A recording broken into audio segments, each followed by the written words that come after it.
맹렬히 타는 풀무불 속을 지키시는 하나님, 다니엘서 3장 말씀을 묵상하려고 합니다. 이 말씀을 읽고 묵상하는 가운데 여러분에게 이 시대를 능히 이길 수 있는 권세와 능력과 말씀의 주권이 임할 줄로 믿습니다. 아멘.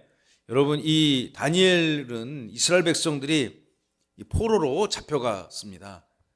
포로로 잡혀간 이유는 나라가 망했기 때문이죠. 나라가 강대국에 의해서 철저히 북이스라엘과 남유다가 망해서 그들에게 볼모로 포로로 잡혀갔습니다. 그들이 잡혀간 땅에서 얼마나 한심하고 또 심히 자기 스스로 자기 자신을 우리가 왜 어쩌다 이런 지경이 되었나, 굉장히 슬퍼하고 애통하고 자주 섞인 노래들을 지어 불렀습니다. 그런 흔적들이 시편에 또 남아있지 않습니까?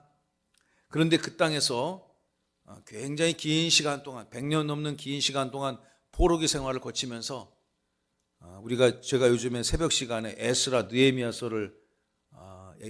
한 7장을 읽고 있는데, 갔다가 특별한 하나님의 도우심으로 돌아온 사람들이 있었습니다. 돌아온 사람들 1차, 2차, 3차에 나눠서 약 1세기간에 걸쳐서 3번의 큰 귀한 자들의 귀한 운동이 있었습니다. 그들이 돌아와서 하나님의 그 거룩한 사명을 받고 한 일이 뭐냐, 다 함께 3가지를 회복시켰습니다. 따라해 보세요. 성전 회복. 그 다음에 2번째, 2차 귀한 자들은 무엇을 했을까요? 율법 공동체 회복. 시작. 율법 공동체 회복. 3번째, 3차 귀한 자들은요, 예루살렘 성벽을 재건하고 회복시켰습니다. 그래서 1차 귀한 자들은 스룹바벨 예수와, 2차 귀한 자는 학사 에스라, 3차 귀한 자는 느헤미야, 이런 사람들이 약 1세기를 넘는 시간 동안에 큰 예루살렘 회복, 수복 운동을 벌였습니다. 그런데 포로로 잡혀갔던 그 땅에서 태어나서 그 땅에서 계속 자리 잡고 돌아오지는 않았지만 그 땅에서 믿음을 지키고 살았던 사람들이 있었습니다. 대표적인 사람이 오늘 우리가 읽는 책의 제목이죠. 다니엘. 또 있죠. 돌아왔다는 흔적이 없는 사람, 에스더 같은 사람들. 이런 사람들이 그 땅에서 하나님을 향한 여호와에 대한 그 믿음과 신앙을 지켜나가며 그 땅에서 삶을 살았던 사람들이 있었습니다. 오늘 이 시대를 살아가면서 우리가 이 말씀을 묵상하며 그 시대에 어떤 일들이 있었고, 믿음을 지키고 하나님을 신뢰하는 백성들에게 하나님의 어떤 은혜의 복을 주셨는가를 묵상하면서, 말씀을 나누면서 여러분의 심령에 말씀의 큰 힘과 능력이 임할 줄로 믿습니다. 오늘 읽은 본문이 3장 1절로부터 18절, 꽤 긴 본문을 저와 여러분이 교독을 했는데요, 이 2장에는 이 앞장에 어떤 내용이냐면, 한번 들어보세요. 느부갓네살이라는 바벨론 당대 최대의 정복군주가 있었습니다. 그의 명령이 그냥 자기가 거의 신에 준하다고 생각했던 그런 통치 권력을 갖고 있었던 사람이었습니다. 이 사람이 어느 날 꿈을 꿨는데 그 꿈을 해석할 수 있는 사람이 아무도 없었습니다. 그 꿈을 다니엘이 하나님이 주신 계시적 꿈을 해석을 해주죠.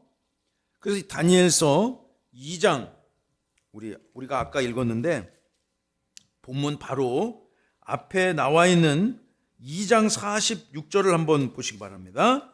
2장 46절 한번 읽어봅시다. 2장 46절. 이에 느부갓네살 왕이 엎드려 다니엘에게 절하고 명하여 예물과 향품을 그에게 주게 하니라. 아멘. 여러분, 느부갓네살 왕이 꿈을 꿨는데 도저히 그 꿈이 그냥 너무 생생한데 의미를 도무지 알 수가 없는 겁니다.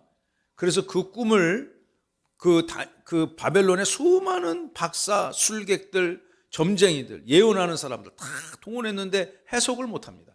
그런데 다니엘이 이 꿈을 그 옛날 요셉이 바로의 꿈을 해석해 준 것처럼 명확하게 해석을 해주니까 고맙겠습니까? 안 고맙겠습니까? 고마웠죠. 그래서 그 다니엘에게 듬뿍 선물을 줬다는 것입니다. 심지어 다니엘에게 그 왕이, 신적 존재 같은 그 왕이 다니엘에게 뭐 했어요? 절했습니다. 절하고 명하여 예물과 향품을 그에게 듬뿍 선물로 주었다는 얘기죠. 자, 그러면은 상식적으로 생각하면 여러분 이 느부갓네살이 그 3장에는 어떻게 되겠어요? 그가 회심하여 여호와 하나님을 일평생 예배하며 잘 섬겼더라. 선정을 베푸는 지도자였더라. 이렇게 돼야지 이게 상식이잖아요. 그런데 다니엘서 3장을 시작하자마자 우리의 그 기대를 깨트립니다. 그래서 어떻게 이자가 이 느부갓네살이라는 사람이 어떻게 이 반전을 이루는가, 그리고 반전했다가 어떤 일들을 경험하게 되는가를 3장이 기록하고 있습니다. 이 사람이 금으로 된 신상을 만들었습니다. 그 옛날 출애굽 시대에 이스라엘 백성들이 모세가 시내산에 하나님 앞에 계시를 받고 기도하러 올라간 사이에 모세가 올라갔는데 금방 한번 올라가면 막 40일 있다 내려오고 그러니까 막 그걸 참지 못해가지고 그들이 애굽에서 가지고 나온 금부치를 다 녹여가지고 무엇을 만들었습니까? 금송아지를 만들어서 이 송아지가, 이 금덩어리가 우리를 애굽에서 구원한 여호와 하나님이로다, 이런 말도 안 되는 소리를 선포하면서 그 못된 소리도 막 주장을 한 거니까 막 선포한 거죠. 하나님이 그것을 바라보고 얼마나 가소롭고 어처구니가 없었겠습니까? 하나님이 그들에게 크게 진노하셨듯이 이 바벨론의 느부갓네살 왕도 하나님의 그 시대를 향한 분명한 계시를 깨닫고 나서 엉뚱하게 금신상을 만드는 그런 시대착오적 그런 어처구니 없는 이 정책을 펴게 됩니다. 그 와중에 믿음을 지키는 사람들에게 이 삶의 곤고함이 찾아왔고, 그 곤고함을 하나님이 어떻게 하나님을 믿고 의지하는 백성들에게 하나님의 주권을 믿고 통치함을 인정하고 따르는 백성들에게 어떻게 하나님이 그들의 삶을 지켜주셨는가. 3장의 테마는 바로 이런 데 있습니다. 그 옛날 한번 우리가 느부갓네살 입장에서 한번 생각을 해봅시다.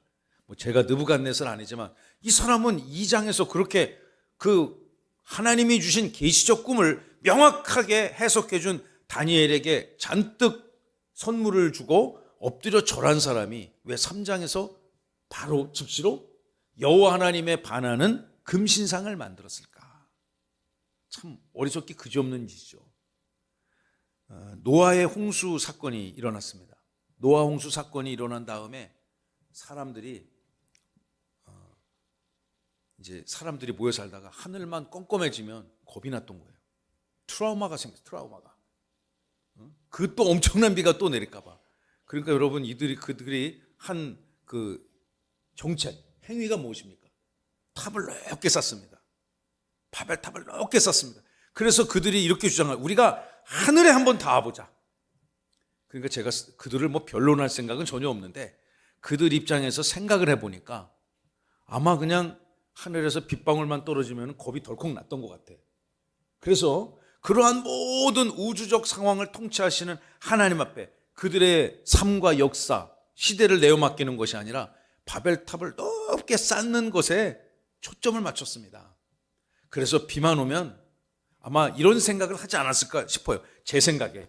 성경에 그런 명확한 없는데 제가 만약 바벨탑을 쌓던 사람들의 틈에 껴있다면 조금이라도 비가 오면 우리 탑을 높게 쌓아갖고 홍수가 와도 넉넉히 우리가 생존할 수 있는 정말 탑으로 만든 도시를 만들어야 되지 않겠는가. 인간이 여러분 그런 생각을 제가 만약 그 현장에 있었다면 했었을 것 같아요. 그런 비슷한 상황이 느부갓네살 시대에 있었던 것입니다.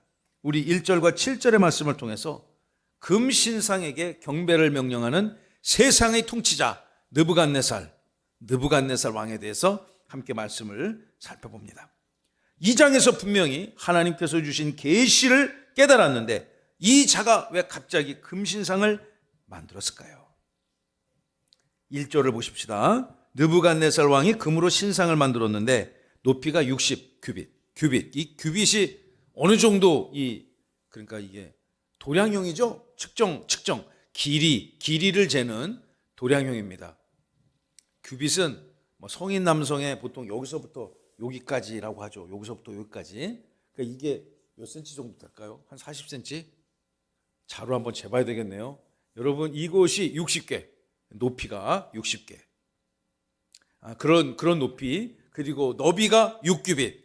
그것을 그 금신상, 근데 금으로 신상을 만들었는데 어떤 형태로 만들었는지는 성경이 직접적으로 말하지 않습니다. 뭐 자기 상을 만들었는지, 그 옛날 출애굽 시대에 밀어낸 자들과 같이 뭐 금덩어리를, 금송아지를 만들었는지 정확히 모르겠지만, 아무튼 느부갓네살 왕이 즉시로 3장 1절에 엄청난 규모의 그 금신상을 만드는 정책을 펴기 시작하는 거죠.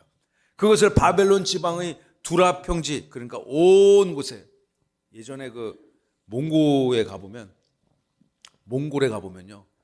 그 엄청난 초원 평야에다가 그 징기스칸 상을 이렇게 딱 세웠지 않습니까?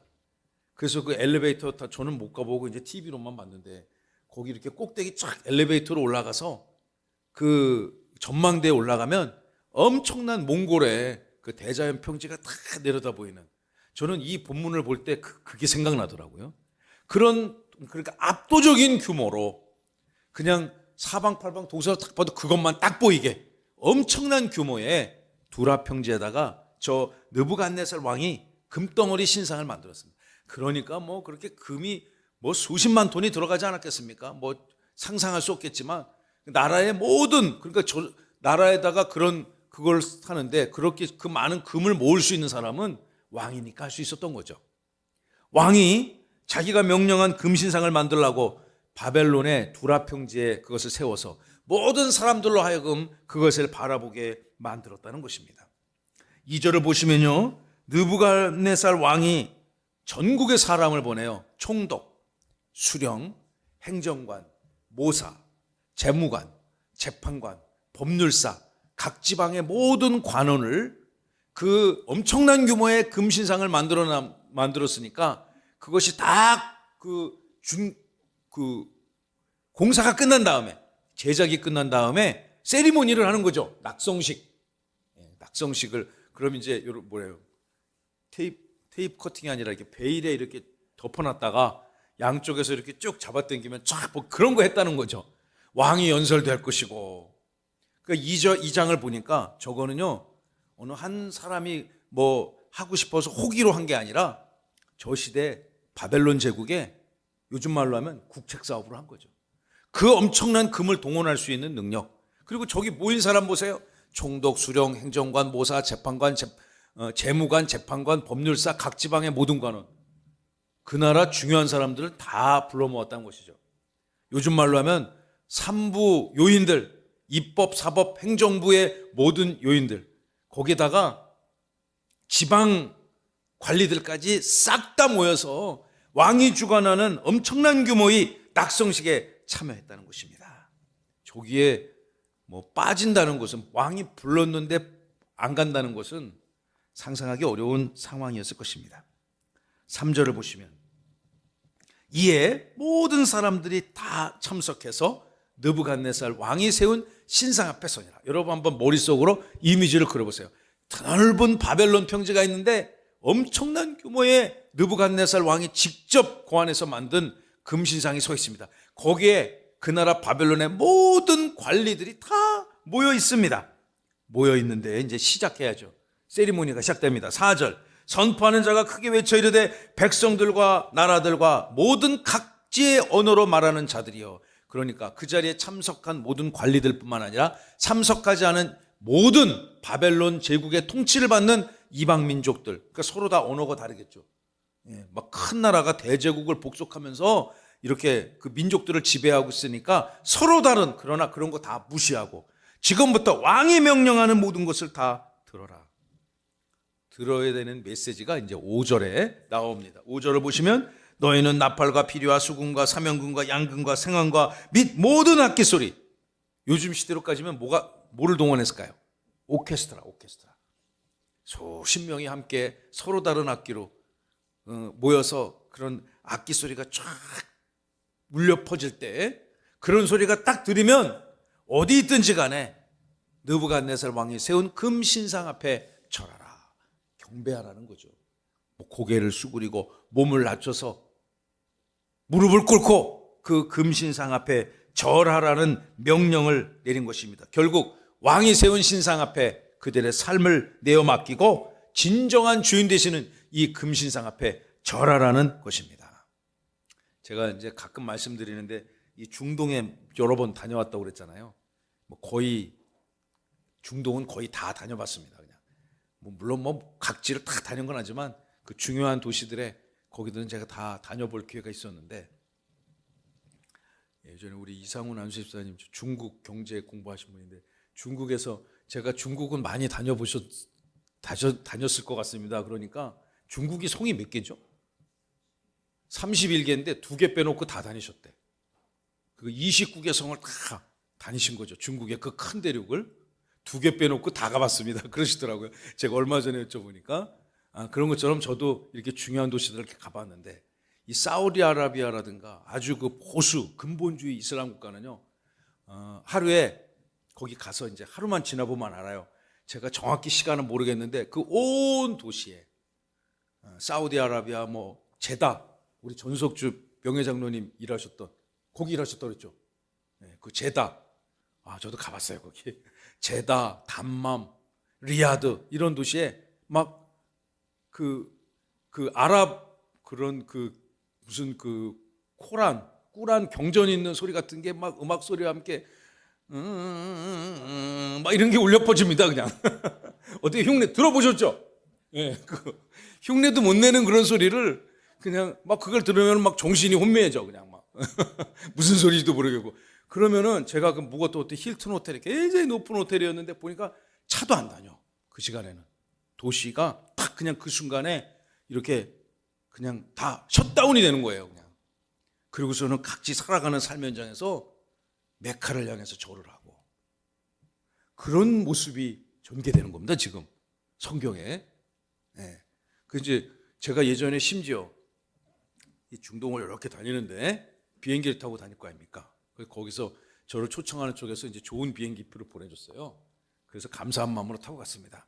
제 옆에 사람이 앉아 있었는데 어느 날 시간을 이렇게 되더니만 이제 제가 이제 창가 쪽에 앉아 있었고 그분이 이렇게 이제 아일 쪽에 이렇게 있었는데 부시럭부시럭 하더니만은 위에 가방에서 이만한 패드 있죠? 패드 같은 거를, 방석 같은 거를 이렇게 딱 깔더라고. 이 아일에다가, 그 비행기 통로에다가. 그러니까 거기서 뭐 하냐, 이 사람 뭐 하나 보니까 절을 하고 있는 거예요. 딱 절을 하고 뭐라고 혼자 막 중얼중얼거리고 그냥 그렇게 이제 예배를 하는 거예요. 한참을 하더라고. 한참을. 그 이제 옆에 이제 뭐 한참을 하더니만 끝나가지고 다시 접어가지고 가방에 넣고 앉았습니다. 그래서 제가 이제 궁금하잖아요. 궁금하면 어떻게 해요? 물어보자. 다 같이 궁금하면 물어보자. 이게 제 철학이에요. 궁금하면 물어보자. 네. 근데 이제 제가 궁금하면 물어보자 하니까 이제 저희 집에서 가끔씩 제 집사람이 이것저것 물어볼 때가 있어. 그만 좀 물어봐. 그런데 여러분, 궁금하면 물어봐야 돼서 제가 물어봤습니다. 지금 뭐 한 거냐고. 이제 기분 안 나쁘게 웃으면서 그러니까 기도한 거래요. 지금 기도, 그 이슬람 이렇게 그 기도하는 그 기간이 있지 않습니까? 그 금식하는 기간도 있고, 그래서 그런 기도 기간이라서 자기가 시간 맞춰가지고 그 메카 방향을 향해서 지금 이제 그쪽 중동 쪽으로 한국에서 쭉 가니까 그 한국에서 일하고 이제 그쪽으로 돌아간다고 하면서 그래서 제가 그러냐고, 훌륭하시다고, 그냥 대단하시다고. 나는 저기 크리스천인데 내가 아무리 하나님을 믿지만 지금 여기서 이렇게 하진 못할 것 같다고. 그 제가 물어봤어요. 당신은 구원 받았냐고. 이제 그런 얘기를 서로, 이제 물론 이제 그 사람은 한국말 못하고 저는 뭐 아랍말 못하니까 서로 영어로 통화를 해야 되겠죠. 그래서 구원에 대해서 제가 얘기해 보니까 자기는 구원 받은지 모른대. 구원을 받았는지 모른다는 거예요. 그래서 이렇게 열심히 기도하는데 구원 받은지 모르냐. 그거는 알라만 안 돼. 그래서 나는 구원 받은지 안다고. 그래서 너는 어떻게 아냐? 난 예수님 믿기 때문에, 예수님 그리스도라고 고백했기 때문에, 예수님이 내 인생의 주인이기 때문에 나는 천국 간다고. 그렇게 얘기하니까 그 사람은 도저히 내 말을 이해하지 동의할 수가 없다는 그런 표정을 지었습니다. 여러분, 지금 이 시대에 이 시대에도 이렇게 자기가 섬기는 신상 앞에 절하는 인생들이 있습니다. 지금 현대 사회에도 말이죠. 지금 이 왕의 추상과 같은 명령을 거절할 사람이 누가 있겠습니까? 이것을 거절하면 어떻게 될까요? 죽음이니까. 죽어야 되니까. 여러분, 이 왕 신상 앞에 절하라. 6절 읽어볼까요? 시작. 누구든지 엎드려 절하지 아니하는 자는 즉시 맹렬히 타는 풀무불에 던져 넣으리라 하였더라. 야, 정말 여기에 절하지 않으면 도대체 느부갓네살에게 이 금신상이 어떤 의미가 있는지 모르겠지만 자기 명령에 절하지 않는 인생들이 누구라도 있다면 그는 맹렬하게 타는 풀무불. 풀무불이 여러분 무엇입니까? 쇠를 녹이는 수 있도록 강력한 불이잖아요. 옛날에 우리 교회도 이제 포스코에서 일하시다 은퇴하신 우리 장로님 중에 그런 분이 계시는데, 제가 포항제철을 처음 언제 가봤냐, 고등학교 때 수학여행 때 거기를 답사를 갔습니다. 수학여행에. 수학여행 갔는데 굉장히 큰 공장에서, 철을 만드는 공장에서 굉장히 멀리 떨어져 있었거든요. 이렇게 쭉 가면은, 가보신 분이 있을지 모르겠는데 관람하는 그 루트가 있습니다. 그럼 거기를 이렇게 쭉 따라 들어가는데 저기서 막 시뻘건 쇠가 막 이제 나오는 거예요. 근데 굉장히 멀리 떨어져 있는데 막 얼굴이 화끈화끈거리더라고요. 굉장히 멀리 떨어져 있었지만 이 쇠도 녹일 만한 강력한 풀무불에 거기 생명체가 들어가면은 뭐 그냥 들어가는 순간에 뭐 뜨거 하기도 전에 그냥 다 녹아버리는 거죠. 여러분, 이 추상 같은 왕의 명령을 어길 인생이 어디 있겠습니까? 이 세상의 왕을 선포하는, 세상의 가장 강력한 통치자를 선포하는 이 느부갓네살 왕, 그리고 그의 명령을 저항한다는 것은 참 어려울 것 같아요. 그 시대를 살아가는 이들에게. 저는 어렸을 때 교회를 다녔고 또 학교 다니면서 선교단체에서 이렇게 훈련을 받고, 그래가지고 제가 세상에 탁 나와가지고 세상에 나와서 세상에서 부딪혀 일을 하면서 나는 믿는 자로서 나의 신앙과 여호와 하나님에 대한 그 믿음으로 나는 세상을 이기겠다. 할렐루야. 야, 그런 생각으로 세상에 나왔는데 그냥 나온 첫 주에 무참하게 그냥 박살이 나더라고요. 야, 이게 내가 믿는 게 그리고 막 학교 다닐 때 이 막 다니엘서를 막 주석을 하고 막 이런 훈련도 배웠는데 막상 그것이 내 삶의 현실이 되니까요. 그냥 제가 그 세상 권세 앞에 그냥 속절없이 무너지더라고요. 그래서 이들이 지켜나가는 이 믿음이 얼마나 귀한 것인지 알 것 같아요. 그래서 제가 그 무너진 저의 양심, 신앙의 단을 다시 수축하는데, 무너지는 건 금방인데 다시 재건하는 데는 상당히 긴 시간이 걸리더라고요. 여러분, 이 사람들이 세상 권세 위험 앞에, 여러분들도 세상 사시면서 세상 권세에 그 다가오는 압도적 위험패, 나는 견딜 수 없는, 나는 극복할 수 없는 그 외부적 강한 권세 앞에 두려움이나 걱정이나 염려를 느껴보신 적 살다 보면 있지 않습니까? 그런데 이 본문에 등장하는 사람들, 하나님의 강력한 주권에 도전하는 세상 왕과 진정한 왕이 누구인지를 입증하는 이 젊은 청년들의 믿음을 함께 말씀으로 상고하기를 원합니다. 나머지 8절로부터 18절의 대지입니다. 우리 제목을 한번 읽어봅니다. 둘째, 시작. 세상의 강력한 왕보다 하나님을 경배하는 사람들. 세상의 왕 느부갓네살 왕, 어기면 바로 풀무불에 던져지는 강력한, 재판도 필요 없고요, 변론도 필요 없습니다. 왕 금신상 앞에 절하지 않으면 바로 풀무불에 던질 수 있는 강력한 권세를 가진 왕보다 그들의 신앙의 중심인 하나님을 더 두려워하는 이 다니엘의 세 친구, 너무너무 유명한 친구잖아요. 사드락, 메삭, 아벳느고. 이 세 사람의 이 스토리들을 이 성경은 우리에게 주고 있습니다. 이 사람들은요, 다니엘의 요청으로 바벨론의 각 지방을 다스리는 지방 관리로 일을 하고 있었습니다. 지금 이제 올해도 우리가 이제 지방 그 자치, 행정, 그거를 타는 책임지는 그런 사람들 뽑는 선거가 6월 3일인가 있더라고요. 난 올해 이제 제가 목회 기획을 하면서 6월 3일이 빨간 거길래 이게 왜 빨간 거지? 보니까 선거하는 날이더라고요. 여러분, 이 사람이 사드락, 메삭, 아벳느고는 바벨론의 지방행정관으로 나갔던 사람입니다. 그러니까 원래 그 지방에 살던 사람들 입장에서는 다니엘 고관이 이렇게 꽂아놓은, 요즘 말로 하면 뭘까요? 낙하산 같은 사람이지.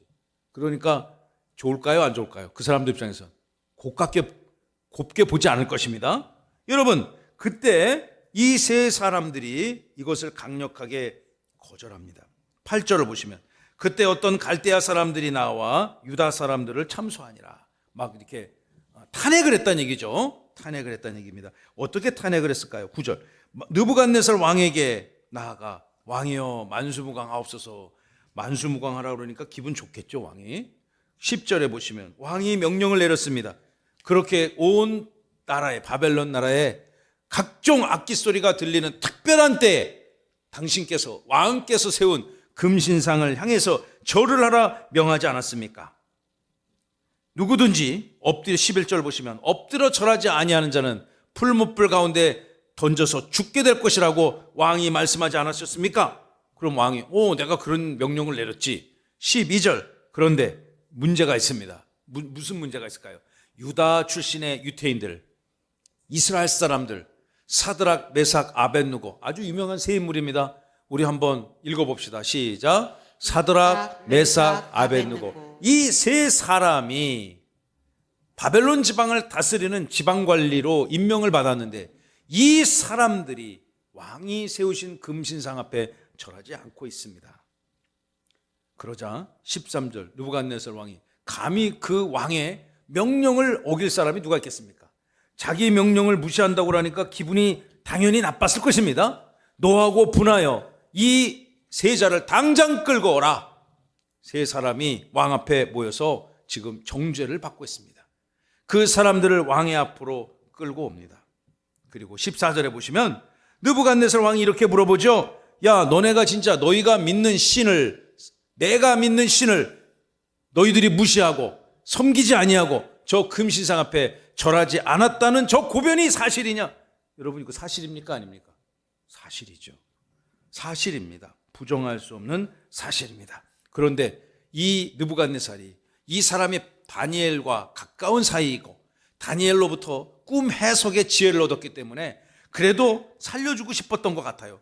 긴 15절 말씀을 보시면 너희가 지금이라도 나의 명령을 지켜서 금신상 앞에 절한다면 너희들에게 생명을 보존시켜 줄 것이다. 15절 후반부를 보시면 능히 너희를 내 손에서 건져낼 신이 누구이겠느냐. 능히 너희를 내 손에서 건져낼 신이 누구이겠느냐. 여러분, 이 본문이 주는 의미가 무엇입니까? 이것이 비록 왕의 명령을 지키느냐 안 지키느냐 그 차원이 아니라 저 시대에 이건 강력한 영적 전쟁임을 왕 스스로가 인정하고 있습니다. 느부갓네살 나 개인의 역량이나 권세보다도 너희가 믿는 여호와 하나님, 그리고 내가 믿는 저 금신상, 누가 더 힘이 세겠는가? 자, 이제 오늘 말씀의 결론을 내야 되는데 16, 17절, 18절 한 절 한 절을 읽으면서 이 세 사람의 믿음과 확고부동한 신념에 대해서 함께 살펴보고 또 말씀을 마무리하도록 하겠습니다. 16절 다 함께 시작. 사드락과 메삭과 아벳느고가 왕에게 대답하여 이르되 느부갓네살이여, 우리가 이 일에 대하여 왕에게 대답할 필요가 없나이다. 참, 이 사람들 대찬 사람들이에요. 그냥 풀무불에 들어가도 좋다 이렇게 생각합니다. 당신이 나에게 한 이 지엄한 왕이 나에게 물어본 그 질문에 우리는 대답할 가치를 못 느낍니다. 왜요? 내가 믿는 하나님, 우리 유다민족의 하나님은요, 당신이 믿는 그 하나님과 비교 자체가 안 되는, 같은 선상에 놓고 누가 더 높은가, 누가 더 힘이 센가, 이거를 논할 가치가 없다. 우리는 오직 여호와 하나님만 믿는다. 사랑하고 친애하는 성도 여러분, 이 밤에, 이 추운 겨울밤 하나님을 믿고 의지하고 예배하는 여러분들, 하나님의 주권이 여러분의 살아가는 모든 영역의 주인됨으로 통치하시기를 간절히 소망합니다. 목회의 주인도 하나님이시고 주님의 몸된 교회의 주인도 하나님이심을 저는 믿습니다. 여러분 각 개인의 인생의 주인도 하나님임을 믿으시면 아멘. 아멘. 하나님 앞에 그 모든 것들을 다 내어 맡겨야 됩니다. 하나님이 참된 주인으로 사드락, 메삭, 아벳느고가 세상에 그 어떤 강력해 보이기는 하나 하나님과 비교할 수 없는 강력한 하나님, 우리는 그 하나님만 믿겠노라고 감히 내가 믿는 하나님과 당신의 신을 비교선상에 놓을 수 없다는 하나님 최고 절대 주권, 우리는 그것을 오늘 이 밤에 여러분의 것으로 여러분의 믿음으로 소유하실 은혜가 있기를 바랍니다. 다 17절 시작. 왕이여 우리가 섬기는 하나님이 계시다면 우리를 맹렬히 타는 풀무불 가운데에서 능히 건져내시겠고 왕의 손에서도 건져내시리라. 우리가 믿는 하나님이 비록 당신의 세상 권세의 힘으로 우리를 풀무불 속에 집어넣는다 할지라도 하나님께서 우리를 즉시로 구해내실 것이다. 하나님의 보호하심과 하나님의 능력을 선포합니다. 우리를 구원하신 하나님, 오늘 여러분의 삶의 현장도 지키시고 도우시고 보호해 주실 줄로 믿습니다. 아멘. 우리들이 인생 살다 보면 때로는 육신의 곤고함이 찾아올 수도 있고 여러 가지 크고 작은 삶의 난제들이 찾아올 때가 있습니다. 그러나 그 모든 것의 주인이신 하나님 앞에 여러분의 삶을 안위하여 달라고, 보호하여 달라고 하나님 앞에 이런 신앙의 고백을 하시는 우리 모두가 되기를 간절히 바랍니다. 저도 매일매일 하나님께 구합니다. 주님, 이 교회를 든든히 지켜주시고 종의 부족한 목회도 날마다 지켜주시고 함께 이 교회를 섬겨가는 모든 성도들의 삶을 불꽃 같은 눈으로 지켜주옵소서. 할렐루야. 하나님의 은혜와 능력, 주권을 인정하고 선포하는 우리 모두가 되기를 바랍니다. 18절 시작. 그렇게 하지 아니하실지라도 왕이여 우리가 왕의 신들을 섬기지도 아니하고 왕이 세우신 금 신상에게 절하지도 아니할 줄을 아옵소서. 아멘. 설령 우리 하나님이 우리를 풀무불 가운데서 구하지 아니한다 하실지라도, 그렇게 아니하실지라도 우리는 하나님을 향한 신뢰, 하나님의 뜻을 어길 수가 없습니다. 이 귀한 세 친구들은요, 하나님의 뜻에 집중합니다. 개인의 뜻, 또 권세자의 뜻이 아니라 하나님의 뜻. 다 함께 우리 하나님의 뜻, 하나님의 위대하신 계획과 섭리가 여러분의 인생을 지배할 줄로 믿습니다. 말씀을 마무리하겠습니다. 하나님은 여러분 인생의 주인 되십니다. 믿으시면 아멘. 여러분의 경영하는 모든 생각 끝에 주인 되시고 통치자가 되심을 믿으시기 바랍니다. 하나님이 오늘 우리의 삶을 지키시고 도우시고 안위하시고 함께 하실 것입니다. 주님의 몸된 세종명성교회를 굳건히 지키시고 예수님 믿고 하나님의 은혜를 사모하는 여러분의 모든 살아가는 삶의 현장 가문 곳곳을 하나님이 보호해 줄 줄로 믿습니다. 그러므로 이 시대를 살아가는 저와 여러분들이 나의 뜻보다 하나님의 뜻이 항상 우선시되어야 될 줄로 믿습니다. 할렐루야. 절대로 내 계획, 내 생각, 내 주장이 하나님의 것보다 클 수 없고 하나님의 것보다 먼저 나갈 수도 없고 우리는 항상 하나님의 뜻을 먼저 구하고 우리의 삶을 경영해야 될 줄로 믿습니다. 우리들의 삶의 모든 순간에 하나님을 최우선적 가치해 두시길 바랍니다. 하나님이 여러분으로부터 최고의 예배와 경배를 받을 자격이 있을까요? 없을까요? 있습니다. 그 은혜를 사모하며 이 밤에 모이신 여러분 모두에게 믿음의 선한 역사가 반드시 강력히 드러나 현실적 삶에서 살아계신 하나님을 증거하고 간증하는 믿음의 귀한 하나님의 백성들이 되시기를 살아계신 예수님의 이름으로 축원하고 축복합니다.